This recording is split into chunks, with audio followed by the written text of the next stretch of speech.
ঘুমানোর আগে লা ইলাহা ইল্লাল্লাহ 100 বার পড়লে কি হয় জানলে আপনি অবাক হয়ে যাবেন। এটা যদি আপনি জানেন তাহলে আপনি কখনোই আমলটি আর ছাড়বেন না।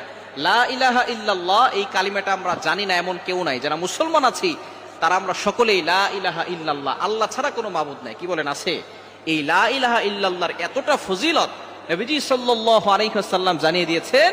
এই লা ইলাহা ইল্লাল্লাহ যদি এক পাল্লায় রাখা হয়, অন্য পাল্লায় যদি এই দুনিয়া এবং দুনিয়ার ভিতরে যা কিছু আছে, আসমান জমিন চন্দ্র সূর্য সব কিছু যদি এক পাল্লায় রাখা হয়, তাহলে লা ইলাহা ইল্লাল্লাহর পাল্লাটা কয়েক কোটি গুণ বেশি ভারী হয়ে যাবে। সুতরাং লা ইলাহা ইল্লাল্লাহর ফজিলত কম না বেশি? অনেক বেশি। এই লা ইলাহা ইল্লাল্লাহর জিকির আমরা করতেই চাই না। অনেকে সকালবেলা ঈমান আনছে, আবার দুপুরবেলা তারা এমন কাজ করছে ঈমান থেকে দূরে সরে যায়। এরকম হয় কি হয় না?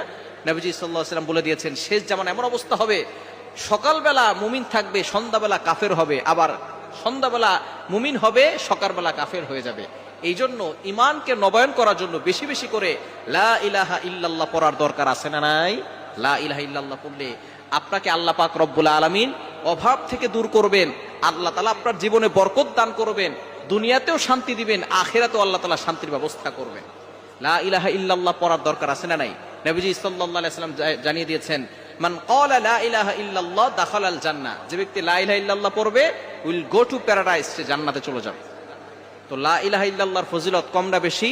আপনি ঘোষণা দিচ্ছেন আল্লাহ ছাড়া কোনো মাবুদ নাই, সুতরাং এই লা ইলাহা ইল্লাল্লাহর মাধ্যমে আপনি আল্লাহর নৈকট্য অর্জন করবেন।